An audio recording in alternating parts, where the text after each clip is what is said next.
Et maintenant, ceci s'adresse aux nombreux peuples et aux amis que j'ai dans le monde entier. Ce soir, je voudrais présenter ici au tabernacle, si vous étiez présents, n'importe qui parmi vous, et que vous puissiez voir, les gens ont vraiment chaud dans le tabernacle ce soir. Les gens sont entassés à l'intérieur et tout autour, debout dans les embrasures des portes, dehors, dans les voitures et tout. Et il fait très chaud. Ce sera difficile pour les gens et aussi pour moi. Mais au point où j'en suis, je voudrais maintenant expliquer à quelle étape nous vivons dans le temps par rapport au ministère que le Seigneur m'a donné. Je tenais à enregistrer ceci au tabernacle. C'est quelque chose que j'ai à cœur depuis le printemps dernier. Mais j'ai attendu jusqu'à mon retour ici pour pouvoir en faire un enregistrement et vous l'envoyer à vous, peuple du monde. Cela fait environ 32 ans que le Seigneur Jésus, à moins de 150 mètres de l'endroit où je me tiens maintenant, ici à Jeffersonville, à l'angle de la 8e rue et de la rue Penn, le matin où j'ai posé la pierre angulaire de ce tabernacle, alors qu'ici, ce n'était qu'un marais. J'habitais juste en face, ici sur ma gauche. C'était avant que je sois marié. Je vivais avec mon père et ma mère. Le matin où on allait poser la pierre angulaire, le Seigneur Jésus m'a réveillé tôt, vers 6 heures. Je suis resté allongé sur mon lit un bon moment, le cœur plein de joie, en pensant à ce grand moment, car le Seigneur Dieu allait me donner un tabernacle pour y prêcher. Je n'étais alors qu'un jeune homme. Ce jour-là, la jeune fille avec laquelle je sortais, celle qui allait bientôt, l'année suivante, devenir ma femme, devait être avec nous ce jour-là, où nous allions poser la pierre angulaire. Je me rappelle ce matin-là, quand je m'étais réveillé, j'étais couché dans la chambre à l'étage, tout près d'ici, dans la 7e rue. Quelque chose a dit, « Mets-toi debout ». Je me suis levé.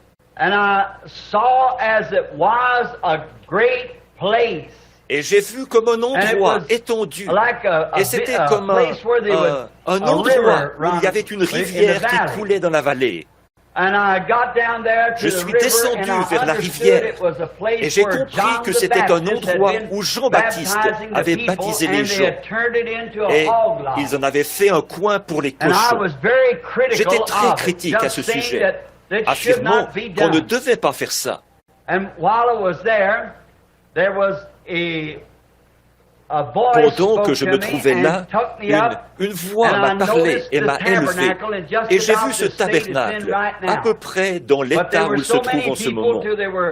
Mais il y avait tellement de gens qu'ils étaient tous entassés dans le tabernacle, dans cet état, à peu près comme maintenant. Et j'étais heureux, debout derrière la chaire. Je disais, « Oh Dieu, comme tu es bon de me donner un tabernacle. » À ce moment-là, l'ange du Seigneur m'a parlé et m'a dit, « Mais ceci n'est pas ton tabernacle. » J'ai dit, « Alors Seigneur, où est mon tabernacle? » Il m'a de nouveau élevé dans l'esprit. Il m'a déposé dans une plantation d'arbres. D'un bout à l'autre de cette plantation, il y avait des rangées d'arbres de 6 ou 9 mètres de haut, qui s'étendaient sur un terrain plat. C'était, semble-t-il, des arbres fruitiers, et ils se trouvaient dans de très grands bacs verts. Ensuite, j'ai remarqué qu'à ma droite et à ma gauche, il y avait un bac vide de chaque côté, et j'ai dit, « Qu'en est-il de ceci ?» Et il a dit, « C'est toi qui dois y planter quelque chose. » J'ai donc arraché une branche de l'arbre à ma droite que j'ai mise dans le bac à droite et une branche à gauche que j'ai mise dans le bac à gauche. Rapidement, elles ont poussé jusqu'au ciel. Et il a dit, « Étends les mains et récolte-en le fruit. » Et dans une main est tombée une grosse pomme jaune, tendre et mûre. Et dans l'autre main est tombée une grosse prune jaune, tendre et mûre. Et il a dit, mange-en le fruit, car il est agréable. Et j'ai mangé de l'un et de l'autre, vraiment délicieux. Vous connaissez la vision, elle est écrite dans l'un des livres, je pense, l'histoire de ma vie où un prophète visite l'Afrique. À ce moment-là, j'ai levé les mains et je poussais des cris, célébrons la gloire de Dieu. Tout à coup, la colonne de feu est descendue au-dessus de la cime de ces arbres. Il y a eu un grondement et des éclairs. Les vents ont soufflé très fort et les feuilles ont commencé à se détacher des arbres. J'ai regardé tout au bout et il y avait là la forme de ce tabernacle-ci, tel qu'il est maintenant. Au fond, à l'endroit où serait la chaire, il y avait 3 arbres et ces 3 arbres ont pris la forme de 3 croix. Et j'ai remarqué qu'il y avait des prunes et des pommes, les unes et les autres étaient regroupées en grappes autour de la croix du milieu. J'ai couru très vite, en criant à plein poumon. Je me suis laissé tomber contre cette croix ou à côté de la croix, et j'ai jeté mes bras autour d'elle. Et les vents ont commencé à secouer, à faire tomber les fruits de la croix. Et ils tombaient partout sur moi. J'étais vraiment heureux, je me réjouissais. Et il a dit, mange-en le fruit, car il est agréable. Puis, de ce tournoiement de feu est sortie une annonce en ces mots, la moisson est mûre, et il y a peu d'ouvriers. Et il a dit, maintenant, quand tu reviendras à toi, ou que tu sortiras de ceci, lis 2 Timothée 4. 2 Timothée 4. Et alors, je suis revenu à moi. Je suis resté debout là, me frottant le visage et les mains. À ce moment-là, au coin de la chambre, le soleil brillait. Il était déjà haut. J'avais dû être dans cette vision environ 1 heure ou plus. Et il m'avait été dit, 2 Timothée 4. J'ai vite pris ma Bible et j'ai lu 2 Timothée 4. Alors, c'est ce que j'aimerais lire maintenant. Aussi étrange que ça puisse paraître, quand j'ai lu ce passage de 2 Timothée 4, l'endroit où je me suis arrêté, et les nombreuses fois où j'ai prêché là-dessus, ici dans ce tabernacle, ça paraît étrange. Je me suis toujours arrêté à ce même endroit. Maintenant, dans 2 Timothée 4, les 5 premiers versets, et 5, c'est le nombre de la grâce. Je lis ceci. Je t'en conjure devant Dieu et devant Jésus-Christ, qui doit juger les vivants et les morts, et au nom de son avènement et de son royaume. Prêche la parole. Insiste en toute occasion, favorable ou non.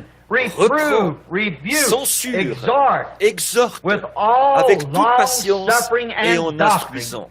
Car il viendra un temps où les hommes ne supporteront pas la saine doctrine, mais, ayant la démangeaison d'entendre des choses agréables, ils se donneront une foule de docteurs selon leurs propres désirs. Détourneront l'oreille de la vérité et ce ne seront plus que des fables. Mais toi, sois sobre en toutes choses, supporte les souffrances et fais l'œuvre d'un évangéliste et remplis bien ton ministère. Et dire que je ne l'avais jamais remarqué et que je m'étais toujours arrêté à ce verset 5. Car il viendra un temps où les hommes ne supporteront pas la saine doctrine. Mais, ayant la démangeaison d'entendre des choses agréables, ils se donneront une foule de docteurs.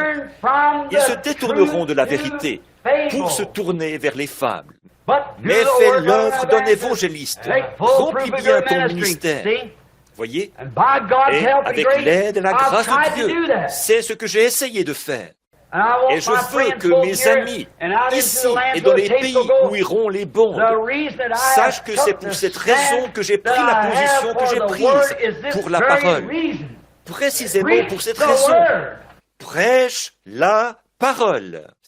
C'est pour cette raison que je ne me suis conformé à aucun credo, à aucune dénomination. C'est parce que j'ai reçu de Dieu la commission de m'en tenir à la parole.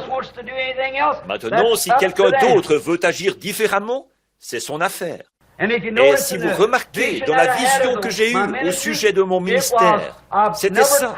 Je n'ai jamais fait de croisement entre ces arbres. Je n'ai jamais fait de prosélytisme. Je n'ai jamais dit, vous, les trinitaires, devenez tous unitaires. Ou vous, les unitaires, devenez tous trinitaires. J'ai planté dans leur propre vase. Exactement.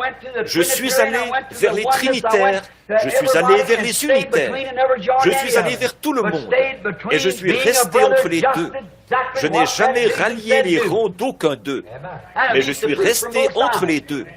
J'ai été un frère, exactement ce que cette vision avait dit de faire. Et j'ai mangé le fruit provenant des deux côtés, le salut des deux côtés. Et maintenant, avez-vous remarqué, il y a beaucoup de trinitaires assis ici. Il y a beaucoup d'unitaires. Et il y a beaucoup de gens de toutes sortes. Mais ce serait vraiment mesquin de votre part de faire des histoires à ce sujet. Parce que si cette partie de la vision est vraie, l'autre partie aussi est vraie. Les deux fruits se sont retrouvés à la croix. Voyez, les uns et les autres ont été à la croix, tous regroupés en grappes, les uns et les autres, prunes et poires ou pêches, prunes et pommes, pleuvaient là sur moi, les uns et les autres. Tous se sont retrouvés à la croix, parce qu'ils ont tous cru en Dieu, qu'ils sont remplis du Saint-Esprit, et que les œuvres et les signes d'un chrétien les accompagnent. Or, la dénomination n'aura rien à faire avec ça. Ce sont ceux qui sont nés de nouveau qui auront quelque chose à faire avec ça. C'est votre expérience avec Dieu qui aura quelque chose à faire avec ça. Or, nous en voyons tellement de ces choses-là. J'ai ici plusieurs passages de l'Écriture auxquels j'aimerais me référer. Peut-être que je le ferai un peu plus tard. Mais maintenant, je veux vous emmener du verset 5 jusqu'au verset 18. Bon, pour gagner du temps, je ne les lirai pas. Mais maintenant, Paul reprend ici, dans Timothée, si vous remarquez, la manière dont il se met à parler. C'est pathétique. Si vous remarquez là, après le verset 5, car pour moi, je sers déjà de libation, et le moment de mon départ approche. Il s'apprête à quitter la scène. Il commence ainsi, voyez-vous. J'ai bien observé. Je suis prêt et mon départ approche. J'ai combattu le bon combat. J'ai achevé la course. J'ai gardé la foi. Désormais, la couronne de justice m'est réservée. Le Seigneur, le juste juge, me la donnera dans ce jour-là. Et non seulement à moi, seulement, mais encore tous ceux qui auront aimé son avènement. Puis il continue en disant, fais tout, fais ces choses. Quoi? Lui a porté le manteau. Et là, on commence et il dit, Démas m'a abandonné. Il fallait qu'il vienne un temps dans son ministère, quand il était un jeune évangéliste, un jeune prophète. Tout le monde était pour lui. Mais maintenant, vous remarquerez qu'ici, plus loin, il dit, tous m'ont abandonné. À cause de quoi? La parole. À un moment donné, Jésus, le jeune prophète de Galilée, lui aussi, il est venu un temps où il a été abandonné. Tous les hommes qui s'en tiennent à la parole de Dieu en arrivent là. Ils sont abandonnés par le monde et par le monde religieux. Un jour, Jésus a nourri 5000 personnes. Et on a ramassé des corbeilles pleines, des morceaux qui restaient des 5 pains et des 2 poissons. Et dès le lendemain, je crois, il a commencé à leur présenter avec fermeté la parole. Et tous ont commencé à le quitter. Il a tourné les yeux vers les disciples et il a dit, « Et vous, ne voulez-vous pas aussi vous en aller ?» Même 70 des ministres qu'il avait lui-même ordonnés l'ont quitté. Et il a dit, « Et vous, ne voulez-vous pas aussi vous en aller ?» C'est alors que Pierre a prononcé ces paroles mémorables. Il a dit, « Seigneur, où irions-nous? Toi seul as la vie éternelle. »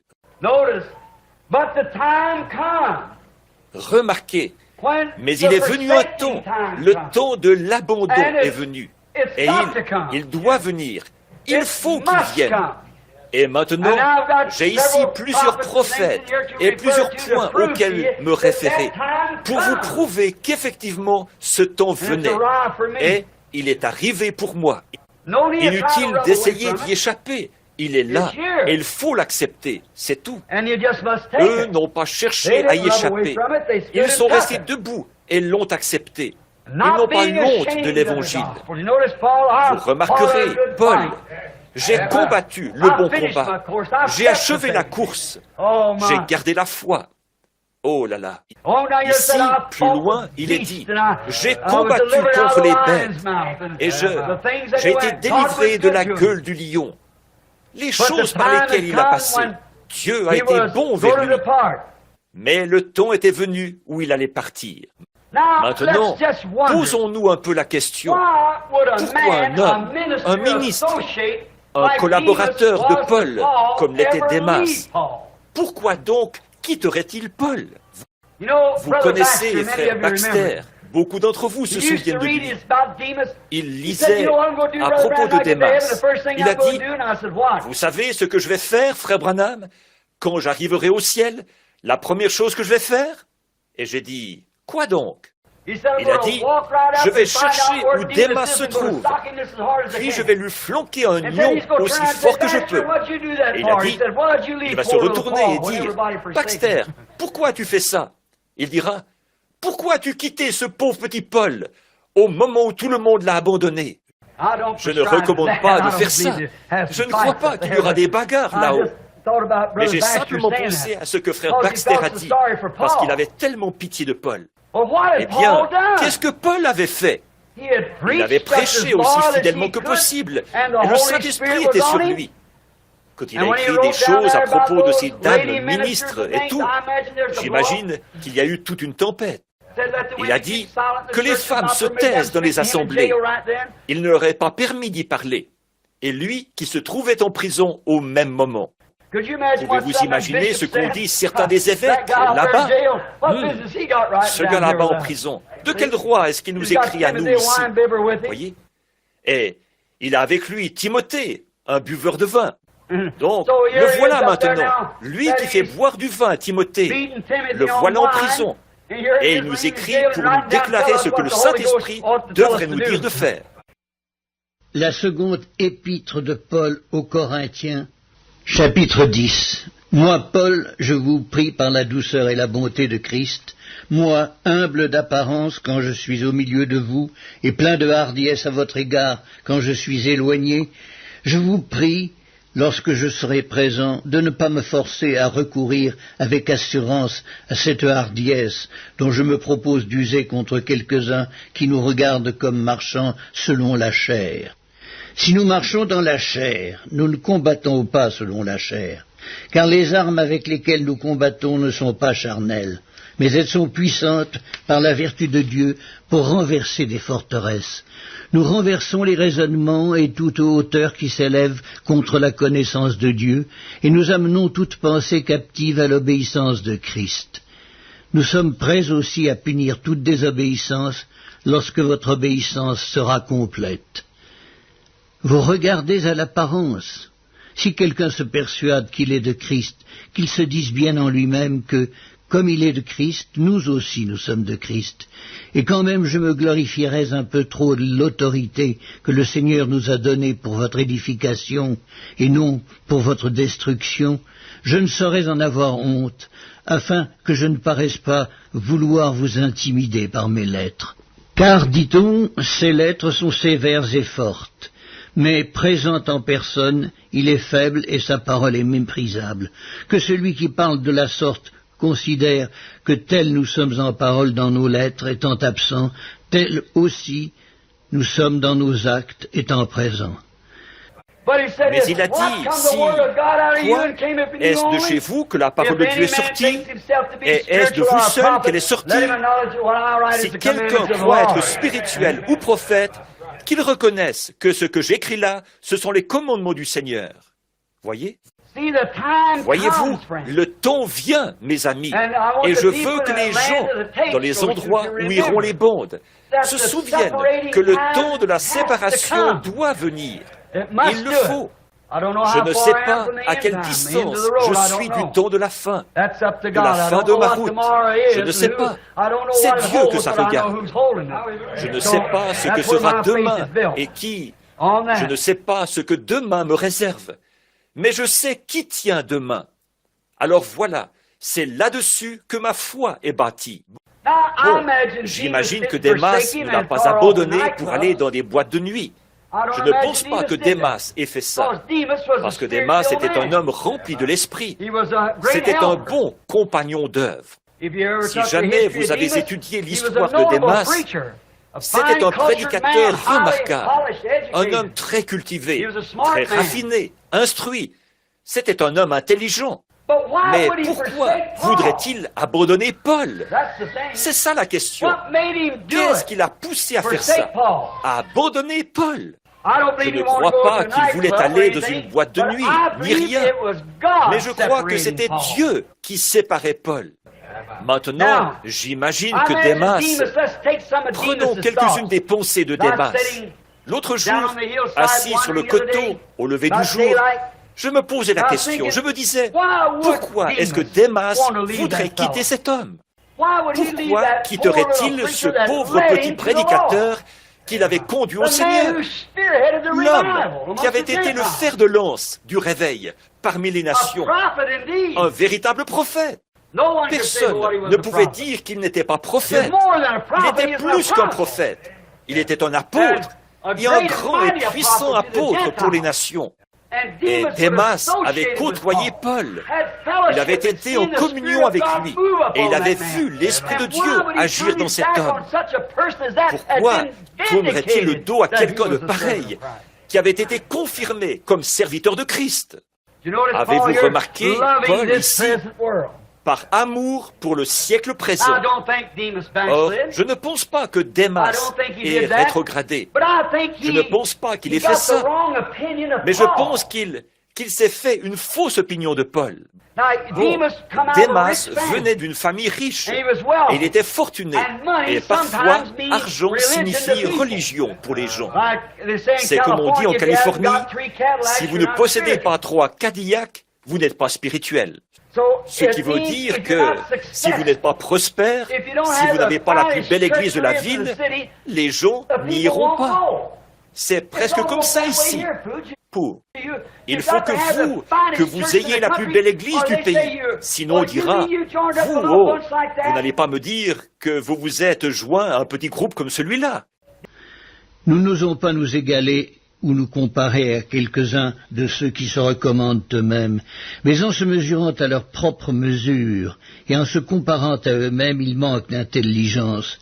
Pour nous, nous ne voulons pas nous glorifier hors de toute mesure. Nous prendrons au contraire pour mesure les limites du partage que Dieu nous a assigné, de manière à nous faire venir aussi jusqu'à vous. Nous ne dépassons point nos limites comme si nous n'étions pas venus jusqu'à vous, car c'est bien jusqu'à vous que nous sommes arrivés avec l'évangile de Christ. Ce n'est pas hors de toute mesure, ce n'est pas des travaux d'autrui que nous nous glorifions, mais c'est avec l'espérance, si votre foi augmente, de grandir encore davantage parmi vous, selon les limites qui nous sont assignées, et d'annoncer l'évangile au-delà de chez vous, sans nous glorifier de ce qui a été fait dans les limites assignées à d'autres. Que celui qui se glorifie dans le Seigneur, car ce n'est pas celui qui se recommande lui-même qui est approuvé, mais celui que le Seigneur recommande. Saviez-vous que notre Seigneur n'avait pas un lieu où il puisse reposer sa tête? Saviez-vous qu'il ne possédait qu'une seule tunique? Voyez, et il était un peu le genre de personne qu'on bouscule. Il n'avait pas un lieu où il puisse reposer sa tête. Mais les gens auraient pu penser la même chose de lui. Et c'est ce qu'ils ont fait. Et donc, je crois que Démas a vu ce qui lui semblait être une défaillance dans le ministère de Paul. Je pense qu'il s'est dit que ce vieillard était un homme fini devant Dieu. Là, il se disait que des gens qui se seraient arrachés les yeux pour les donner à Paul. Or, c'est bien ce que Paul a dit. Il a dit, vous vous seriez du moins arraché les yeux pour me les donner. En effet, nous pensons que Paul avait de mauvais yeux, puisqu'il a dit, avec quelles grandes lettres je vous ai écrit. Il a dit, grandes lettres. Mais j'ai consulté le lexique, et il y est dit, avec de grandes lettres. Il était à Rome, en prison là-bas. Quelque chose n'allait pas. Il a dit que ses yeux le dérangeaient depuis qu'il avait eu la vision céleste. Donc, les gens se seraient arraché les yeux en voyant Paul qui souffrait. Ses yeux le dérangeaient et il souffrait. 3 fois, il avait demandé au Seigneur de le guérir. Il a dit, pour que je ne sois pas enflé d'orgueil, au point de m'élever au-dessus de l'excellence de cette révélation. Il m'a été envoyé un ange du diable pour me souffleter. Bon, ça allait assez bien, puis il était de nouveau frappé. Ensuite, il allait mieux, puis il était de nouveau frappé. Vous voyez, Paul avait un ministère plus grand que celui de tous les autres apôtres mis ensemble. Certains d'entre eux auraient pu dire, « Eh bien, moi, j'ai marché avec Jésus. » Mais l'homme de la rue aussi avait marché avec lui quand il était ici. Tandis que Paul, lui, l'a vu dans la colonne de feu, après qu'il était mort, qu'il avait été enseveli, qu'il était monté au ciel et qu'il était revenu. Et là, il a appelé Paul, voyez, sur le chemin de Damas. Et il avait un ministère plus grand que celui de Matthieu, de Marc, de Luc, ou de n'importe qui d'autre parmi eux. Il les dépassait, et de beaucoup. Il a dit, pour que je ne sois pas enflé d'orgueil maintenant, et que je ne dise pas, en fait, vous les gars, vous n'y connaissez rien. Moi, j'ai vu le Seigneur après sa résurrection. Eh bien, disait-il, nous avons marché avec lui. Eh bien, c'était pareil pour tous ces gens qui étaient en Galilée et à Nazareth et dans toute cette région. Ils avaient tous marché avec lui. Mais vous voyez, Paul avait parlé avec lui et il l'avait vu sous la forme qu'il avait avant qu'il soit fait chair.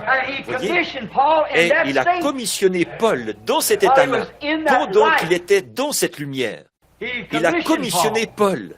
Et Paul l'avait vu, il a dit, pour que je ne sois pas enflé d'orgueil, que je ne me sente pas un peu supérieur à certains d'entre vous, les frères. Il m'a été donné un ange du diable qui le rabaissait. Il a dit, 3 fois, j'ai supplié le Seigneur de l'éloigner de moi. Et il a dit, Saul ou Paul, ma grâce te suffit. Alors Paul a dit, je me glorifierai de mes infirmités, car quand je suis faible, c'est alors que je suis fort. Voyez-vous, je m'en glorifierai. Maintenant, avez-vous remarqué, un homme dont le ministère était plus grand que celui de tous ceux qui avaient été sur le champ de travail, Paul, le plus grand ministère de tous, lui, qui avait vu Jésus dans une colonne de feu, qui avait été commissionné par lui pour faire ce qu'il faisait, qui était confirmé par le même Dieu, par la même puissance, avec des signes et des prodiges incontestables. Et il était si pauvre qu'il n'avait qu'un seul manteau, alors qu'il prêchait un groupe de gens qui se seraient arrachés les yeux, et certains d'entre eux étaient millionnaires. Pourtant, Paul n'avait qu'un manteau. Il a dit, apporte ce manteau. Il commence à faire froid ici. Il se trouvait dans une région montagneuse. Il n'avait qu'un seul manteau. Et pour Démas, qui était un homme estimé, un homme de grand calibre, cultivé, instruit, un homme riche, qui avait beaucoup de vêtements de rechange, ce gars-là, il y avait quelque chose qui n'allait pas chez lui. Lui, qui avait tellement d'amis, qui était prêt à s'arracher les yeux pour les lui donner, et pourtant si pauvre qu'il n'avait qu'un seul manteau. Il y avait quelque chose qui n'allait pas chez Paul. Oh, vous savez, cet esprit ne quitte pas le monde. On a encore ça aujourd'hui. L'argent n'est pas Dieu. Il n'y a qu'un seul Dieu. Voyez? Mais les gens pensent que, parce que vous avez un grand ministère, vous devriez posséder tout ceci et tout ceci, et toutes ces choses imposantes, de grandes écoles, et de grands ceci et cela. Dieu n'a rien à voir dans ces choses-là. Ou, du moins, c'est mon avis. Dieu traite avec l'individu. Il ne nous a jamais mandatés à aller faire de telles choses. Première épître de Paul à Timothée, chapitre 6. Si quelqu'un enseigne de fausses doctrines et ne s'attache pas aux saines paroles de notre Seigneur Jésus-Christ et à la doctrine qui est selon la piété, il est enflé d'orgueil. Il ne sait rien. Et il a la maladie des questions oiseuses et des disputes de mots, d'où naissent l'envie, les querelles, les calomnies, les mauvais soupçons, les vaines discussions d'hommes corrompus d'entendement, privés de la vérité et croyant que la piété est une source de gain. C'est en effet une grande source de gain que la piété, avec le contentement. Car nous n'avons rien apporté dans le monde, et il est évident que nous n'en pouvons rien emporter. Si donc nous avons la nourriture et le vêtement, cela nous suffira. Mais ceux qui veulent s'enrichir tombent dans la tentation, dans le piège, et dans beaucoup de désirs insensés et pernicieux qui plongent les hommes dans la ruine et la perdition. Car l'amour de l'argent est une racine de tous les maux. Et quelques-uns, en étant possédés, se sont égarés loin de la foi et se sont jetés eux-mêmes dans bien des tourments. Quand un homme est venu vers moi, il n'y a pas longtemps, s'est assis à table et a dit, « Frère Branham, je veux vous tendre la main par-dessus la table. Un homme important, je veux vous serrer la main, je vous aime. » J'étais dans une église et je l'ai entendu prêcher. Il a dit, « Je vous aime, je crois que vous êtes le serviteur de Dieu. » J'ai dit, « Merci, docteur, moi aussi je vous aime. » Il a dit, « Je veux vous dire combien je vous aime en tant que frère. » Et il a dit, « Vous voyez ma petite reine assise là, ma femme? Vous vous souvenez d'elle? » J'ai dit, « Oui. » Il a dit, le médecin lui avait donné 2 semaines à vivre à cause d'un cancer sarcome. Et vous êtes venu dans cette ville et vous avez prié pour elle. Vous avez levé les yeux et avez eu une vision. Vous m'avez de nouveau regardé et vous avez dit, ainsi dit le Seigneur, elle guérira. Il y avait une grande tache sur son dos, enfoncée comme ça, et ça ressemblait à un énorme, comme la partie du sein d'une femme rentrée vers l'intérieur, sur son dos, juste sur sa colonne vertébrale. Aujourd'hui, il ne reste même pas une tache.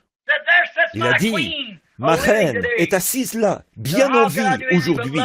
Il a dit, comment puis-je ne pas vous aimer pour avoir prié cette prière de la foi?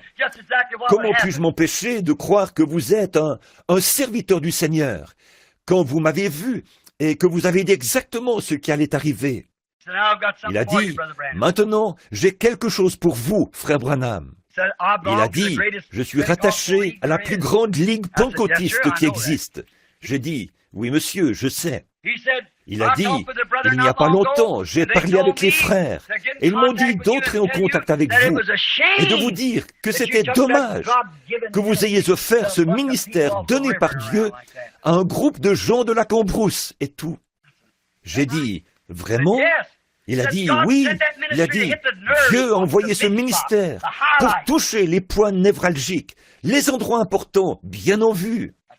J'ai vu tout de suite que c'était le diable qui parlait. J'ai pensé, eh oui, saute de cette montagne et montre-leur. Tu sais, saute du haut de ce bâtiment. Voyez, voyez? Je me suis dit, conduis-le juste un petit peu plus loin. Ma vieille mère avait coutume de dire, si on lâche la bride à une vache, elle se mettra elle-même la corde au cou. J'ai dit, vraiment? Oui, il a dit, c'est dommage. Mais qu'est-ce que vous faites? Il a dit, qu'est-ce que vous êtes? Aujourd'hui, c'est à peine si vous pouvez vous payer un repas. Et il a dit, regardez Oral Roberts et les autres qui sont venus se joindre et se sont lancés avec le 100e du ministère que vous avez. regardez ce qu'ils ont. J'ai dit, oui, c'est vrai. Voyez? Et il a dit, mon groupe vous acceptera. Nous vous accepterons immédiatement parmi nous, comme l'un de nos frères. Nous vous donnerons tous la main d'association. Et nous affrèterons en avion. Nous vous donnerons un salaire de $500 par semaine, ou plus, si vous voulez. Et nous vous enverrons dans toutes les grandes villes du pays. C'est arrivé en plein là, à Phoenix, en Arizona, à table, assis l'un en face de l'autre. Et il a dit, et nous payerons vos... Il a dit, alors que le monde extérieur, que les dignitaires, les gros bonnets, les gens de la haute, il a dit, vous parlez toujours des gens qui sont sur le pavé. Nous avons les gens qui tiennent le haut du pavé. Il a dit, qu'ils voient la main du Seigneur. Alors, je les laisserai emmener ma femme et d'autres qui pourront prouver que les choses que vous dites s'accomplissent. Je dis, oui, ce serait formidable. Maintenant, voyez, cet homme est dans la position d'un docteur en lettres, docteur en droit. Il écrit des livres, voyez, docteur en littérature, un bon écrivain, un homme bien. Voyez, il ne connaissait pas l'écriture. Saviez-vous que cet ange qui accomplissait ce genre d'œuvre n'est jamais allé à Sodome? Il est resté avec le groupe qui avait été appelé à sortir, Abraham. Lui ne le savait simplement pas. Je l'ai laissé parler. Je suis resté là un petit moment. Je voulais juste voir ce qui se cachait là-dessous. J'ai dit, eh bien, qu'est-ce qu'il faudrait que je fasse? Il a dit, eh bien, frère Branham, la seule chose, d'après eux, nous en avons discuté. Il y a certaines choses, quelques petites choses sans importance, que vous enseignez, qu'il faudrait juste laisser de côté. J'ai dit, par exemple quoi, frère? Oh, il a dit, votre baptême, vous savez, vous baptisez un peu comme les unitaires, quelque chose comme ça. Il a dit, des petites choses comme ça. J'ai dit, oh, je laissé dire. Et il a dit, la preuve initiale, et les femmes prédicateurs, et juste quelques petites choses comme ça. J'ai dit, ah bon? J'ai dit, vous savez, je suis étonné qu'un serviteur de Dieu demande à un autre serviteur de Dieu, après m'avoir rendu hommage comme vous l'avez fait, et m'avoir appelé un prophète, en sachant que la parole du Seigneur, ou la révélation de la parole, vient au prophète. Et vous faites volte-face, Dr. Pope. Cela n'est pas le reflet de votre intelligence remarquable. Vous dites et demandez, en tant que serviteur de Dieu, vous demandez à un autre serviteur de Dieu de faire un compromis avec la chose qui a plus de valeur pour lui que la vie elle-même. J'ai dit, non, frère Pope, en aucune manière je ferai ça. Non, monsieur. Pourquoi? Il y a une graine de vie éternelle, à la vie ou à la mort, que vous soyez quelqu'un d'important ou pas quelqu'un d'important. Pour toi, homme de Dieu, fuis ces choses et recherche la justice, la piété, la foi, la charité, la patience, la douceur. Combat le bon combat de la foi. Saisis la vie éternelle, à laquelle tu as été appelé et pour laquelle tu as fait une belle confession en présence d'un grand nombre de témoins. L'autre jour, j'ai passé par, sans vouloir manquer d'égard envers ces deux hommes. J'ai regardé, et là, à Tulsa, dans l'Oklahoma, il y avait une grande affiche présentant l'ouverture prochaine du nouveau complexe d'Oral Roberts, d'un séminaire pour former des ministres. Ça va coûter... Et je connais Dema Shakarian, frère Carl Williams, et les autres membres de son conseil d'administration. 50 millions de dollars, avec un bâtiment de 3 millions de dollars. Un jeune pentecôtiste pour qui Dieu a beaucoup fait. J'ai pensé, moi, avec un séminaire, dès le départ, je suis contre. Et ça disait l'emplacement futur du grand séminaire d'Oral Roberts. J'ai continué à rouler. Il y avait là un grand édifice moderne.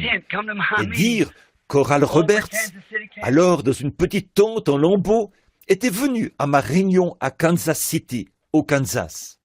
Ça disait l'emplacement futur de Tommy Osborne. Oh, mes amis, un édifice d'environ 3 ou 4 millions de dollars, qu'on construisait là comme ça. Et là, Tommy Osborne, l'un des meilleurs hommes chrétiens, c'est un véritable homme envoyé par Dieu. Il s'est tenu là, de l'autre côté de la rue. Lui, un jeune homme nerveux, un jeune homme et une jeune fille dans une voiture. Il roulait là, il est sorti. Il a dit, « Frère Branham, j'étais là et j'ai vu quand ce fou furieux s'est précipité là. Et je vous ai vu pointer votre doigt vers son visage et dire, « Au nom de Jésus-Christ, sors de lui. » Je l'ai vu tomber en travers de vos pieds. Après avoir donné sa prophétie, disant, « Ce soir, je t'enverrai gicler au beau milieu de cet auditoire de 6500 personnes. » Il a dit, « Je vous ai vu vous tenir là et dire, sans jamais élever la voix, au nom du Seigneur, parce que tu as défié l'Esprit de Dieu. Ce soir, tu tomberas par-dessus mes pieds. » Il a dit, « Je te montrerai par-dessus les pieds de qui je tomberai. » Et j'ai dit, « Sors de lui, Satan !» Il est alors tombé à la renverse et a cloué mes pieds au sol. Il a dit, « Dieu est Dieu. » Frère Branham, c'est tout. Il a dit, « Je me suis barricadé dans une maison pendant 2 ou 3 jours. » Il ne mâche pas ses mots. Il est prêt à le raconter. Il n'en a pas honte. Il a dit, « Vous pensez que j'ai un don de guérison ?» J'ai dit, « Oublie ça, Tommy. Tu as été envoyé pour prêcher l'Évangile. Va le prêcher. Va avec frère Bosworth là. » J'ai regardé là et j'ai vu. J'ai commencé avant les deux.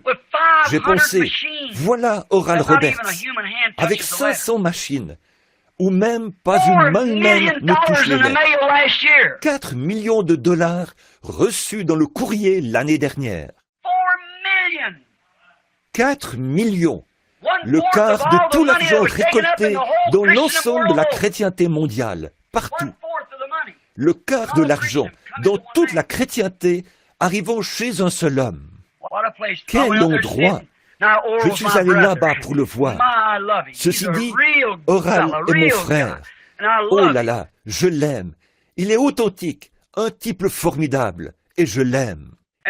Il pense le plus grand bien de moi, et moi aussi de lui. Simplement, nous ne sommes pas d'accord sur l'écriture. Et Tommy Osborne, il n'y en a pas de meilleur. Je pense le plus grand bien de lui. C'est l'un des meilleurs hommes que j'ai rencontrés, Tommy Osborne. Et ces hommes, je me suis dit, quand je suis entré dans leur bureau et que j'ai vu ce qu'ils avaient, je pense que j'aurais honte qu'ils viennent voir le mien. Une petite machine à écrire, et nous qui essayons d'envoyer les lettres. Comme c'est saisissant. À ce moment-là, on était installé à l'extrémité d'une roulotte. Je me suis dit, qu'est-ce que ça serait? Ensuite, je suis sorti. J'ai pensé, eh bien, l'emplacement futur d'Oral Roberts, l'emplacement futur de Tommy Osborne. Ils ne se parlent pas entre eux. Alors, j'ai repris la route. J'ai pensé, mais qu'en est-il de moi? Et quelque chose a dit, lève les yeux. J'ai pensé, oui Seigneur, que mes trésors soient dans le ciel, car c'est là qu'est mon cœur. Maintenant, je ne dis pas ça pour qu'on me prenne en pitié. Je le dis simplement parce que c'est arrivé ainsi. Et Dieu sait que c'est vrai. Voyez? Où sont vos trésors? Voulez-vous être quelqu'un d'important? Si vous l'êtes, vous n'êtes qu'un rien du tout. Venez-en au point où vous ne voulez pas être quelqu'un d'important. Vous voulez être un humble petit serviteur de Christ. C'est la bonne façon, c'est tout. Savez-vous que la religion est aujourd'hui devenue une grosse affaire d'argent? On nomme bel et bien des directeurs commerciaux dans les églises pour s'occuper des questions d'argent. Est-ce là ce que Dieu désire? Sa parole ne nous enseigne-t-elle pas dans le livre des Actes que cet homme, rempli du Saint-Esprit et de foi, servait le Seigneur pour les affaires d'argent? Vous voyez certainement pourquoi Dieu dit « Vous dites que vous êtes riche, ce n'est pas moi qui l'ai dit ». Il y a des émissions de radio, de télévision, et des tas d'entreprises de l'Église qui coûtent des millions et des millions de dollars. Les richesses se déversent à flot dans l'Église, le nombre de membres augmente en même temps que l'argent, et pourtant l'œuvre ne s'accomplit pas comme avant, quand il n'y avait pas d'argent mais que les hommes s'appuyaient uniquement sur les capacités qu'ils avaient reçues du Saint-Esprit. On paie des prédicateurs, on paie des adjoints, on paie des responsables de la musique et de l'enseignement, on paie des chorales, on paie des concierges, des programmes, des distractions, toutes ces choses coûtent des sommes considérables, mais malgré tout cela, la puissance diminue. Oui, l'Église est riche, mais la puissance n'y est pas. Dieu agit par son esprit, et non en fonction de l'argent et des talents qui se trouvent dans l'Église. Je veux maintenant vous montrer à quel point ce désir d'argent est devenu diabolique. Les églises font les plus grands efforts pour gagner de nouveaux membres, en particulier parmi les riches. Partout règne le mot d'ordre de rendre la religion plaisante et attrayante, au point d'attirer les classes riches et cultivées et tous ceux qui ont un prestige mondain et de les faire participer activement dans l'Église. Ne peuvent-ils donc pas comprendre que si le critère de la spiritualité, c'est la richesse, alors le monde a déjà Dieu pleinement, et l'Église n'en a rien? Tu dis, je me suis enrichi. Cela veut dire, en réalité, je possède des richesses spirituelles. Cela ressemble au millénium, avec ses rues pavées d'or et la présence de Dieu. Mais je me demande si c'est vraiment ainsi. L'Église est-elle vraiment riche des choses spirituelles de Dieu? Examinons à la lumière de la parole cette prétention de notre Laodicée du XXe siècle. Si l'Église était vraiment riche spirituellement, son influence se ferait sentir sur la vie de la société. Mais quel genre de vie ces gens influents, soi-disant spirituels, mènent-ils au juste? Dans les banlieues résidentielles, les quartiers les plus chics, il se fait beaucoup d'échanges de partenaires entre couples, de prostitution, de vandalisme par des bandes de jeunes voyous ravageurs qui s'introduisent dans les habitations et y causent des pertes terribles. L'immoralité atteint des sommets inégalés dans les actes sexuels corrompus, la drogue, les jeux d'argent, le vol et le mal sous toutes ses formes. Et l'Église continue à se vanter de cette génération, des églises si bien remplies, et même de l'intérêt que manifestent les indigènes dans ces champs de mission. L'Église a abandonné les gens aux médecins, et surtout aux psychiatres. Comment elle peut se vanter d'être riche spirituellement, voilà qui me dépasse. Ce n'est pas vrai. Ils sont ruinés, et ils ne le savent pas. Osée, chapitre 12. L'Éternel est le Dieu des armées, son nom est l'Éternel, et toi reviens à ton Dieu, garde la piété et la justice, et espère toujours en ton Dieu. Éphraïm est un marchand qui a dans sa main des balances fausses, il aime à tromper, et Éphraïm dit, à la vérité, je me suis enrichi, j'ai acquis de la fortune, mais c'est entièrement le produit de mon travail. On ne trouvera chez moi aucune iniquité, rien qui soit un crime. Et moi, je suis l'Éternel ton Dieu, dès le pays d'Égypte. Je te ferai encore habiter sous des tentes comme au jour de fête. J'ai parlé aux prophètes, j'ai multiplié les visions, et par les prophètes j'ai proposé des paraboles. Si Galaad n'est que néant, ils seront certainement anéantis. Ils sacrifient des bœufs dans Gilgal. Aussi leurs autels seront comme des monceaux de pierre sur les sillons des champs. Jacob s'enfuit au pays d'Aram, Israël servit pour une femme, et pour une femme il garda les troupeaux. Par un prophète l'Éternel fit monter Israël hors d'Égypte, et par un prophète Israël fut gardé. Éphraïm a irrité l'Éternel amèrement. Son Seigneur rejettera sur lui le sang qu'il a répandu. Il fera retomber sur lui la honte qui lui appartient. L'Église de Laodicée dit, « Je suis riche, je me suis enrichi, et je n'ai besoin de rien. » C'était là son opinion d'elle-même. Elle s'est regardée, et voilà ce qu'elle a vu. Elle a dit, « Je suis riche », ce qui veut dire qu'elle est riche en biens de ce monde. Elle se vante, et cela malgré la parole de Jacques 2.5 à 7. « Écoutez, mes frères bien-aimés, Dieu n'a-t-il pas choisi les pauvres aux yeux du monde, pour qu'ils soient riches en la foi, et héritiers du royaume qu'il a promis à ceux qui l'aiment? Et vous, vous avilissez le pauvre. Ne sont-ce pas les riches qui vous oppriment, et qui vous traînent devant les tribunaux? Ne sont-ce pas eux qui outragent le beau nom que vous portez? Or, je ne dis pas qu'une personne riche ne peut pas être spirituelle, mais nous savons tous que la parole dit qu'il y a très peu de riches qui sont spirituels. Ce sont les pauvres qui sont en majorité dans le corps de la vraie Église. Par conséquent, si l'Église se gonfle de richesses, nous savons une chose, c'est que le mot « Ikabo » a été écrit sur ses portes. Vous ne pouvez pas le nier, car c'est la parole. Vous parlez d'une richesse de l'Église. Il n'y a jamais eu un tel déploiement de richesse. Les sanctuaires splendides sont plus nombreux que jamais. Les différents groupes religieux rivalisent d'efforts pour construire plus grand, plus beau. Et ils construisent des centres d'enseignement qui coûtent des millions, des édifices qui ne servent qu'une heure ou deux par semaine. Ce n'est pas cela qui est si terrible en soi, mais c'est qu'ils s'attendent à ce que le peu de temps passé par les enfants dans ces centres d'enseignement remplace les heures de formation qui devraient être données à la maison. L'argent a afflué dans l'Église au point que plusieurs dénominations possèdent des actions et des titres, des usines, des puits de pétrole et des compagnies d'assurance. Ils ont mis des sommes énormes dans les caisses de prévoyance et les caisses de retraite. Tout cela n'a pas l'air bien méchant, mais c'est devenu un piège pour les pasteurs, car s'ils décident de quitter leur groupe pour l'amour de Dieu ou pour recevoir plus de lumière, ils perdent leur pension. La plupart ne supportent pas cette idée et restent dans leur groupe de pression. Non, non, oh, disent-ils, mais nous avons, frère Branham, je conteste cela. Nous avons de grandes réunions. Regardez ce que Billy Graham a eu partout dans le pays. Oh, certainement, c'est un grand système. On engage des évangélistes, on paye des conducteurs de chant. Oui, ils engagent leurs évangélistes. Eh bien, combien me donnerez-vous si je viens animer ce réveil? Eh bien, si vous ne pouvez pas me donner tant de milliers de dollars, je ne viendrai pas du tout. C'est vrai. Et qui allez-vous choisir pour conduire les cantiques? Eh bien, engagez un tel, c'est un grand soliste. Engagez-le pour, à lui tout seul, il attirera la moitié de l'auditoire. Des solistes rémunérés, des évangélistes rémunérés. Eh bien, si on arrive au point où le salut des âmes est une affaire d'argent, le salut des âmes n'est pas censé être une affaire d'argent dans l'Église. C'est censé être la puissance du Saint-Esprit agissant dans l'Église.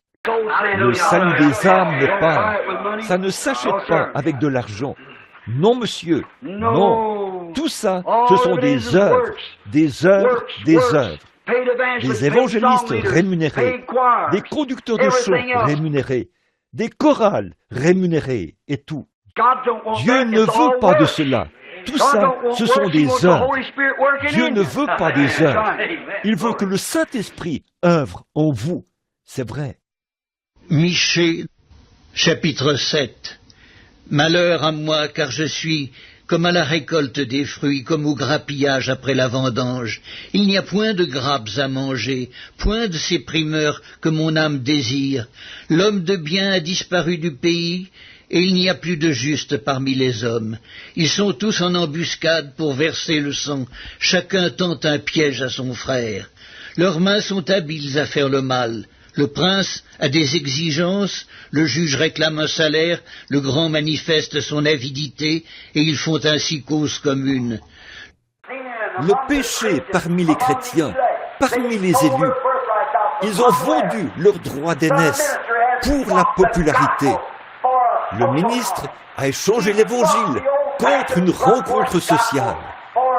Il a échangé l'évangile à l'ancienne mode, lavé par le sang, pour faire un discours intellectuel aux gens, pour prêcher des choses intellectuelles et parler de faits de société.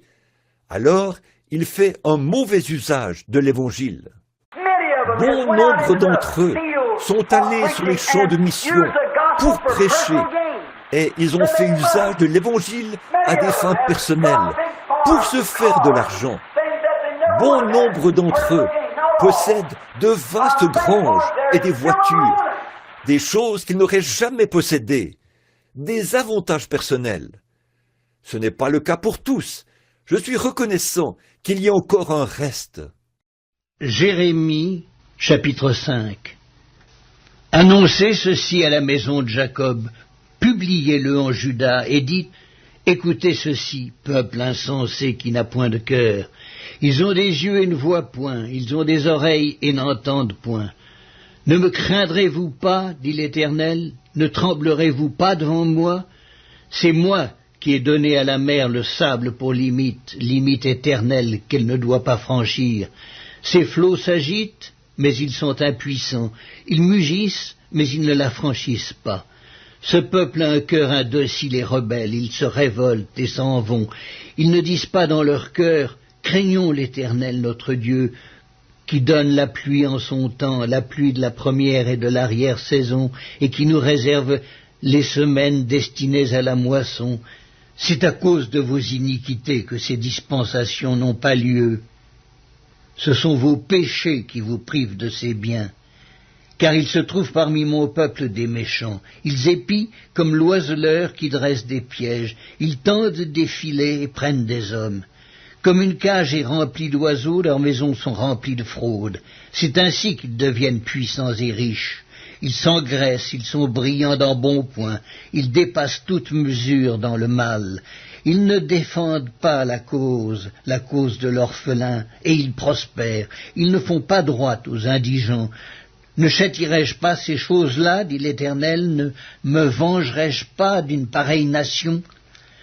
Des choses horribles, abominables se font dans le pays. Les prophètes prophétisent avec fausseté, les sacrificateurs dominent sous leur conduite, et mon peuple prend plaisir à cela. Que ferez-vous à la fin? Ils s'en retournent après avoir vu l'Esprit de Dieu accomplir des miracles et faire des choses témoignant de sa résurrection, comme Jésus l'a promis, et disent « Oh, vous savez, je pense que Frère Branham a beaucoup de télépathie mentale. Mon pasteur a dit que c'était du diable. Vous, pauvres infidèles, hypocrites pleins d'illusions, aux manières toutes raffinées, vous loups en vêtements de brebis. Jésus a dit, si vous m'aviez connu, vous auriez connu mon jour. Mais vous avez un groupe de Saül qui essaie de vous rendre comme le reste du monde. Nous voulons un groupe d'hommes de Dieu qui ne font pas de compromis avec la parole, mais qui prêchent la vérité et qui s'appuient entièrement sur le baptême du Saint-Esprit. Mais qu'est-ce que le monde a fait? Il vous a enlevé toute votre puissance. Vous êtes nés naziréens, vous de la Pentecôte, mais il n'y a pas de doute, le monde vous a enlevé votre puissance. Et maintenant, c'est tout aussi empesé que les autres. Qu'allons-nous faire? Que va-t-il arriver? Il y a une chose glorieuse à laquelle je puis penser pour terminer ce texte. Pendant que Samson était lié, nous ne pouvons pas avoir de réveil. Écoutez notre loyal frère, Billy Graham. Un réveil en notre temps. Écoutez crier Oral Roberts. Un réveil en notre temps. Écoutez les autres. Un réveil en notre temps. Comment pouvons-nous avoir un réveil alors que nous sommes liés? Nous avons lié le Saint-Esprit avec nos organisations et nos traditions. Et nous ne pouvons pas avoir de réveil du Saint-Esprit. Amen. Je sais que c'est brûlant comme le temps, mais c'est la vérité. Comment pouvons-nous avoir un réveil du Saint-Esprit alors que vous êtes si liés et si empesés? Une forme de piété, c'est ce que la Bible a dit qu'ils auraient. Une forme de piété, mais reniant ceux qui ont fait la force. La force de quoi? La force de l'organisation? La force du monde? La force de l'Église? La force du Saint-Esprit? C'est le secret de l'Église. Et lorsque l'Église adopte des prédicateurs instruits et de grands bâtiments et ses parures, au lieu du Saint-Esprit à l'ancienne mode, il ferait mieux de retourner dans le petit local de réunion. Amen, c'est vrai. Comment pouvez-vous avoir un réveil du Saint-Esprit alors que les gens l'étouffent, le lient et en ont peur? Voilà le fond du problème. Les Philistins sont sur toi. Et la seule espérance bénie que nous possédons, c'est que pendant que Samson était en prison, première chose qu'ils ont faite, lorsqu'ils l'ont attrapé, ils l'ont d'abord lié. Ils ont enlevé sa puissance. Ils ont trouvé son secret. Ils ont trouvé votre secret. Le monde a découvert votre secret. Maintenant, vous, femmes, vous coupez tous vos cheveux, et cela est comme le monde. Et vous, hommes, vous commencez à agir tous comme le monde. On se permet de faire des plaisanteries, des plaisanteries grossières, d'aller fumer quelques cigarettes, et de sortir avec les épouses des voisins, et tout le reste comme cela, et de boire un petit verre avec les autres, afin de garder son emploi. Je préférerais rester couché à plat ventre, et manger du pain sec, et boire de l'eau plate, et rester propre et pur devant Dieu, plutôt que de faire des compromis pour avoir un quelconque travail. C'est vrai, c'est juste, restez fidèle à Dieu.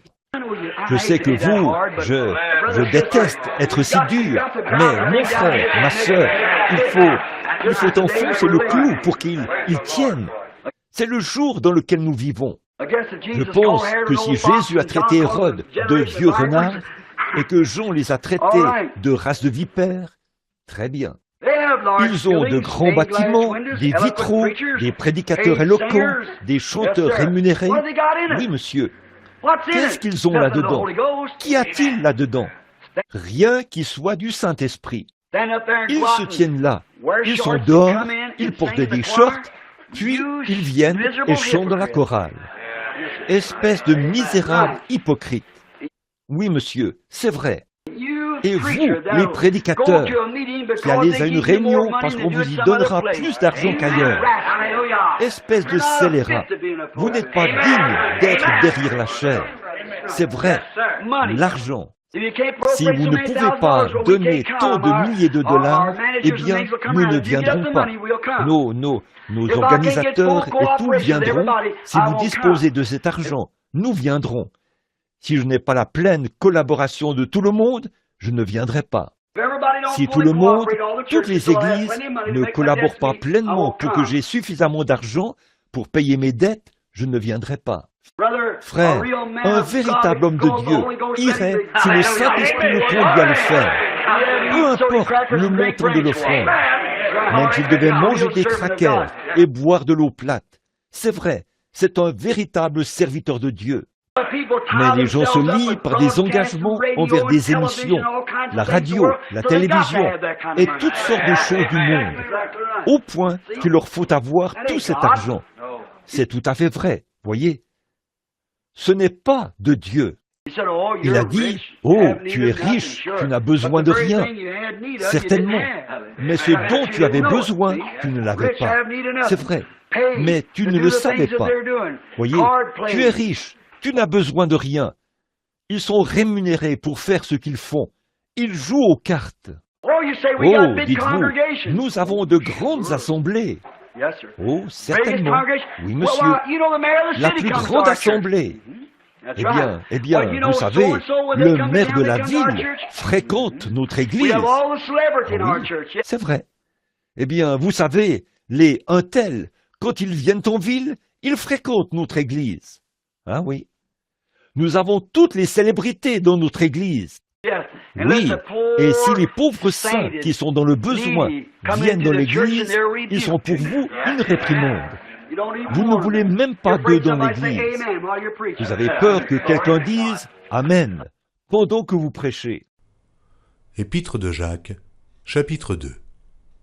Mes frères, que votre foi en notre glorieux Seigneur Jésus-Christ soit exempte de toute acception de personne.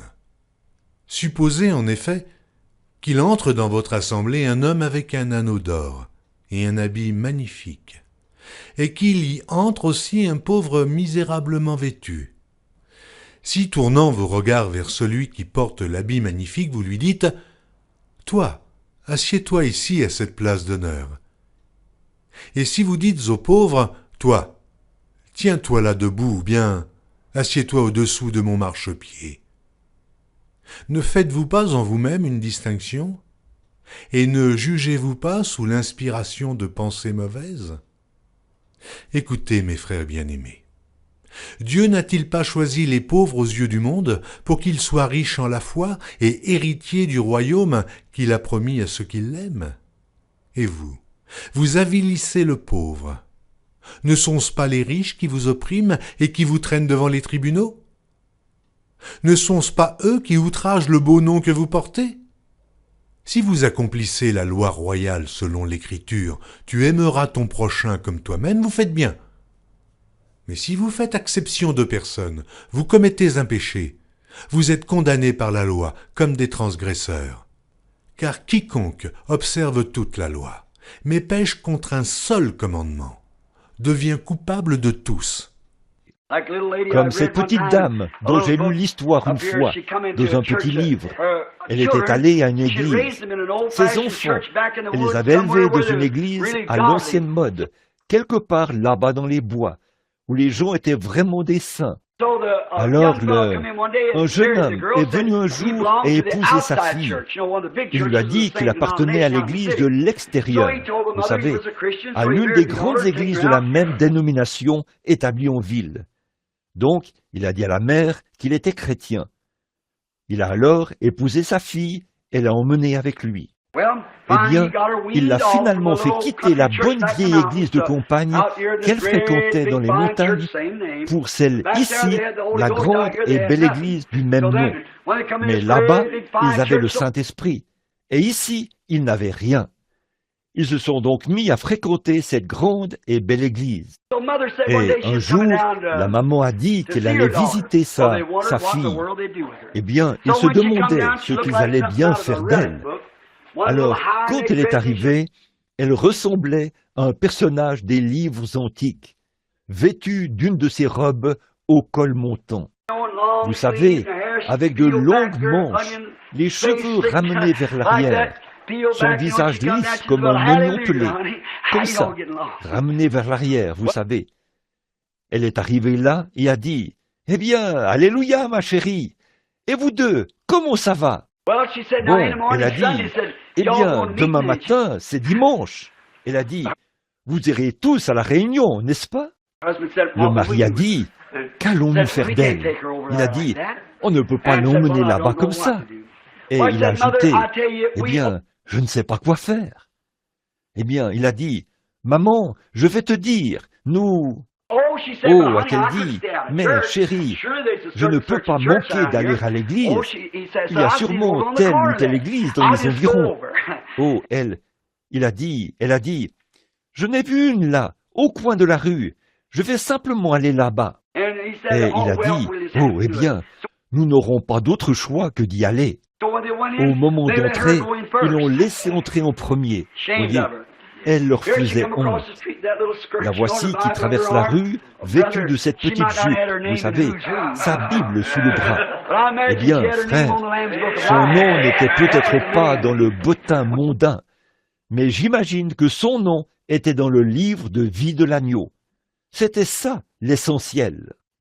Lorsqu'elle est entrée dans l'église, elle s'est assise à l'arrière. Elle s'est installée, vous savez, a ouvert la Bible et s'est mise à lire. Et tout le monde s'est mis à regarder autour de soi, en se disant qu'une sorte d'antiquité était arrivée de quelque part. Ils regardaient tout autour d'eux comme ça. Oh là là, vêtus de leurs plus beaux vêtements, vous savez, les Laodicéens typiques, et de leurs plus belles robes et tout. En regardant derrière, ils voyaient cette petite mère assise là, affichant un large sourire, vous savez, en train de lire la Bible. Oui. Et le pasteur, au bout d'un moment, après qu'ils ont terminé toutes les autres choses, il a finalement eu une quinzaine de minutes pour parler. Alors il s'est levé et a dit, « Le Seigneur est bon. » Elle a dit, « Gloire à Dieu, c'est vrai, Alléluia !» Et tout le monde a tendu le cou comme un jar. Ils ont regardé autour d'eux. Qui était-ce? Et au bout d'un moment, il a fait... Il a dit, « Les chrétiens de chaque âge devraient être des gens vaillants, grands et braves. » Ou quelque chose comme ça. Elle a dit, « Gloire à Dieu, c'est vrai !» Et ils ont tous regardé autour d'eux. Et lui, il a regardé son conseil de diacre. Et le conseil des diacres a compris. Ils sont allés à l'arrière et ont pris la petite femme par le bras et l'ont amenée à l'extérieur. Ils lui ont dit, « Vous interrompez le pasteur. Vous êtes mort et vous ne le savez pas. » Oui. Oh, que vaudront vos vitraux, que valent vos bonbons rembourrés et toutes vos grandes assemblées. Vous allez tout droit en enfer. comme l'hirondelle vers son nid. En fait, si vous n'avez pas l'Esprit de Dieu, vous êtes perdus. À moins d'être nés de nouveau, vous ne pouvez pas voir le royaume de Dieu. Psaume 12. Au chef des chantres, sur la harpe à 8 cordes, psaume de David. Sauve, Éternel, car les hommes pieux s'en vont, les fidèles disparaissent parmi les fils de l'homme. On se dit des faussetés les uns aux autres, on a sur les lèvres des choses flatteuses. On parle avec un cœur double. Que l'Éternel extermine toutes les lèvres flatteuses, la langue qui discourt avec arrogance. Ceux qui disent « Nous sommes puissants par notre langue, nous avons nos lèvres avec nous. Qui serait notre maître ?» Parce que les malheureux sont opprimés et que les pauvres gémissent, maintenant, dit l'Éternel, je me lève. J'apporte le salut à ceux contre qui l'on souffle. Les paroles de l'Éternel sont des paroles pures, un argent éprouvé sur terre au creuset et 7 fois épuré. Toi, Éternel, tu les garderas, tu les préserveras de cette race à jamais. Les méchants se promènent de toutes parts quand la bassesse règne parmi les fils de l'homme. Le verset 17 dit « Parce que tu dis, je suis riche, je me suis enrichi, et je n'ai besoin de rien. Et parce que tu ne sais pas que tu es malheureux. Oh, parce que tu ne sais pas que tu es malheureux, misérable, pauvre, aveugle et nu. Ils se croyaient riches. Ces pentecôtistes dans ce dernier âge des églises, ils se croyaient, et ils l'étaient en apparence. Oui, monsieur, ils sont riches. Pensez un peu à l'église. Il y a quelques années, ils se tenaient au coin de la rue. Ils erraient de lieu en lieu. Ils avaient des moments difficiles. Mais maintenant, ils ont des bâtiments qui sont parmi les plus grands qui soient. Vous voyez où les assemblées de Dieu en sont, eux qui autrefois se réunissaient dans un bâtiment ordinaire en bois, quelque chose de semblable à celui-ci, et maintenant, ils sont en train de construire un bâtiment de 6 millions de dollars. Et ils disent, Jésus revient très bientôt. Vos œuvres prouvent que vous n'y croyez pas. C'est de l'hypocrisie. Construire des bâtiments à coût de millions de dollars et des choses de ce genre et dire, Jésus revient très bientôt. Et de pauvres missionnaires sont sur le champ de mission sans chaussures aux pieds. De vrais missionnaires qui ont la crainte de Dieu. Ils n'ont pas de chaussures aux pieds. Ils vivent de 2 rations de riz par semaine. Ils mangent 2 fois par semaine pour porter l'évangile dans les jungles et des choses de ce genre, pour la porter à leurs frères. Et nous construisons des bâtiments de 6 millions de dollars, des églises dotées de larges vitraux et tout le reste. Nous investissons là-dedans. Oh, ils ont même tant d'argent que parfois ils ont des associations de crédit sur place dans leurs églises. C'est vrai. Ils ont en leur sein un médecin qui examine leurs évangélistes ou leurs missionnaires.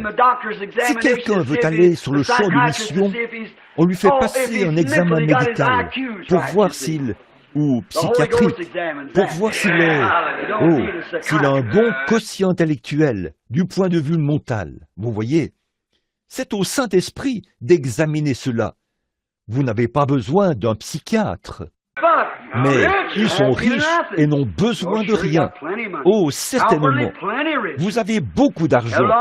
Vu de l'extérieur, ils sont très riches. Ils ont de grands bâtiments, des vitraux et des prédicateurs éloquents. Oh là là, vraiment, je vous le dis, ils sont très éloquents. Ils peuvent rester là à parler toute la nuit pour ne rien dire. Voyez, quand ils arrivent, je veux dire, pour les choses qu'ils ne devraient pas dire, vous voyez, ils se lèvent et racontent de petites histoires au sujet de ceci et de cela. Vous savez comment ça se passe. Des chanteurs rémunérés, c'est vrai, très bien, mais à la chaire, on a des prédicateurs éloquents. S'ils ne sont pas vêtus d'un smoking, dont le col est tourné vers l'arrière, et une sorte de redingote, eh bien, leur assemblée est vraiment inconfortable. Jérémie, chapitre 6. À qui m'adresser et à qui prendre à témoin pour qu'on écoute? Voici, leur oreille est incirconcise, et ils sont incapables d'être attentifs. Voici, la parole de l'Éternel est pour eux un opprobre, et ils n'y trouvent aucun plaisir. Je suis plein de la fureur de l'Éternel, je ne puis la contenir. Répands-la sur l'enfant dans la rue et sur les assemblées des jeunes gens, car l'homme et la femme seront pris, le vieillard et celui qui est chargé de jour. Leurs maisons passeront à d'autres, les champs et les femmes aussi, quand j'étendrai ma main sur les habitants du pays, dit l'Éternel. Car depuis le plus petit jusqu'au plus grand, tous sont avides de grain, depuis le prophète jusqu'au sacrificateur, tous usent de tromperie. Ils pensent à la légère la plaie de la fille de mon peuple. Paix, paix, disent-ils, et il n'y a point de paix. Ils seront confus car ils commettent des abominations. Ils ne rougissent pas, ils ne connaissent pas la honte. C'est pourquoi ils tomberont avec ceux qui tombent. Ils seront renversés quand je les châtierai, dit l'Éternel. Ainsi parle l'Éternel. Placez-vous sur les chemins, regardez et demandez quels sont les anciens sentiers, quelle est la bonne voie. Marchez-y et vous trouverez le repos de vos âmes. Mais ils répondent, nous n'y marcherons pas. J'ai mis près de vous des sentinelles, soyez attentifs au son de la trompette. Mais ils répondent, nous n'y serons pas attentifs. C'est pourquoi, écoutez, nations, sachez ce qui leur arrivera, assemblée des peuples. Écoute, terre. Voici, je fais venir sur ce peuple le malheur, fruit de ses pensées, car ils n'ont point été attentifs à mes paroles, ils ont méprisé ma loi. Qu'ai-je besoin de l'encens qui vient de Séba, du roseau aromatique d'un pays lointain? Vos holocaustes ne me plaisent point, et vos sacrifices ne me sont point agréables. C'est pourquoi, ainsi parle l'Éternel, voici, je mettrai devant ce peuple des pierres d'achoppement contre lesquelles se heurteront ensemble pères et fils, voisins et amis, et ils périront. Je n'ai besoin de rien. Quelqu'un qui dit « je n'ai besoin de rien » pourrait aussi bien dire « j'ai tout » ou bien « je ne désire rien de plus, car je suis déjà rassasié ». Vous pouvez l'exprimer comme vous voulez, cela revient à dire que l'Église est satisfaite d'elle-même. Elle est satisfaite de ce qu'elle a. Elle s'imagine qu'elle a tout ce qu'il faut, ou encore qu'elle en a suffisamment. Et c'est exactement ce que nous voyons aujourd'hui. Quelle dénomination ne prétend pas avoir, elle, la révélation, la puissance et la vérité? Écoutez les baptistes, ils ont tout. Écoutez les méthodistes, ils ont tout. Écoutez l'Église du Christ, tous ont tort, sauf eux. Écoutez les pentecôtistes, qui disent qu'ils ont la plénitude de la plénitude. Ils savent bien que je dis la vérité à leur sujet, car c'est exactement ce que dit chacun de leurs manuels. Ils ont tout bien rédigé par écrit, ils l'ont signé, et ont ainsi clos la question. Dieu n'a rien d'autre que cela. Et il y a ceux qui ne veulent rien d'autre que cela. Ils ne croient pas à la guérison, et n'en voudraient surtout pas, bien qu'elle soit dans la parole. Il y a ceux qui ne voudraient pas du Saint-Esprit, même si Dieu ouvrait les cieux et leur montrait un signe. Donc, ils disent tous et essaient tous de prouver qu'ils ont tout, ou qu'ils en ont suffisamment. Mais est-ce la vérité? Comparez cette Église du XXe siècle à l'Église du 1er siècle. Allez-y. Faites-le. Où est la puissance? Où est l'amour? Où est l'Église purifiée qui résistait au péché et qui marchait avec foi vers Jésus? Où est l'unité? Vous ne la trouverez pas. Si cette Église a tout ce dont elle a besoin, alors pourquoi, dans le livre des Actes, criait-il pour avoir plus de Dieu comme s'ils n'avaient pas tout, alors qu'ils en avaient bien plus que ce que les gens ont aujourd'hui? Les Actes des Apôtres, chapitre 4. Après avoir été relâchés, ils allèrent vers les leurs et racontèrent tout ce que les principaux sacrificateurs et les anciens leur avaient dit. Lorsqu'ils l'eurent entendu, ils élevèrent à Dieu la voix tous ensemble et dirent « Seigneur, toi qui as fait le ciel, la terre, la mer et tout ce qui s'y trouve, c'est toi qui as dit par le Saint-Esprit, par la bouche de notre Père, ton serviteur David, pourquoi ce tumulte parmi les nations et ces vaines pensées parmi les peuples? Les rois de la terre se sont soulevés et les princes se sont ligués contre le Seigneur et contre son oint. En effet, contre ton saint serviteur Jésus, que tu as oint, Hérode et Ponce Pilate se sont ligués dans cette ville avec les nations et avec les peuples d'Israël pour faire tout ce que ta main et ton conseil avaient arrêté d'avance. Et maintenant, Seigneur, vois leurs menaces et donne à tes serviteurs d'annoncer ta parole avec une pleine assurance, en étendant ta main pour qu'il se fasse des guérisons, des miracles et des prodiges par le nom de ton saint serviteur Jésus. Quand ils eurent prié, le lieu où ils étaient assemblés trembla. Ils furent tous remplis du Saint-Esprit et ils annonçaient la parole de Dieu avec assurance.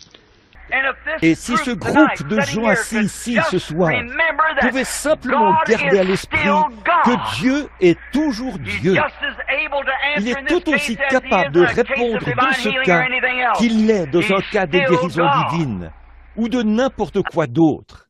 Il est toujours Dieu. Et si nous pouvons fonder nos espoirs, non seulement nos espoirs, mais une pensée absolument positive sur ce qu'il dit. Nous reconnaissons que c'est la vérité. Et ces gens ont un drôle de comportement. Ils semblent carrément oublier le côté négatif, parce qu'ils ont trouvé un absolu, et que c'est la parole de Dieu. Jésus a dit, les cieux et la terre passeront, mais ma parole ne faillira jamais. Par conséquent, si nous avons la parole de la promesse, alors en elle, aucun échec possible. Elle ne peut pas faillir. Donc je crois bien que pour ces réunions de prière ici, les gens religieux de Houston, ce qui les intéresse, ce sont les vies humaines. Et c'est dans ce but-là que nous sommes rassemblés, pour faire appel à une puissance qui surpasse toutes les lois et les puissances faites par l'homme. Quelque chose qui peut changer le cœur de l'homme, comme il l'avait fait pour Pharaon en Égypte. Il est Dieu. Alors, il nous faut maintenant cesser de regarder le côté négatif et nous mettre à regarder le côté positif. Et avant de pouvoir avoir la foi, vous devez avoir quelque chose en quoi avoir la foi. Et sur quoi d'autre pouvez-vous appuyer votre foi que sur la parole du Dieu vivant, sur ce qui a été créé, sur les puissances du Tout-Puissant. En quoi d'autre pourrions-nous mettre nos espoirs? Par conséquent, cela vous donne une apparence différente, un comportement différent. Vous vous attendez à ce que Dieu accomplisse sa promesse. Et quand des difficultés surgissent, comme celles que nous avons maintenant, c'est une ancre. C'est quelque chose qui vous tient, quelque chose auquel vous êtes attaché. C'est une promesse à laquelle nous avons été attachés. C'est la parole de Dieu. Ô, élus de Dieu, prenez garde. Étudiez attentivement. Faites attention. Travaillez à votre salut avec crainte et tremblement. Appuyez-vous sur Dieu et fortifiez-vous par sa puissance. Votre adversaire, le diable, est en train de rôder comme un lion rugissant, cherchant qui il va dévorer. Veillez dans la prière et soyez fermes.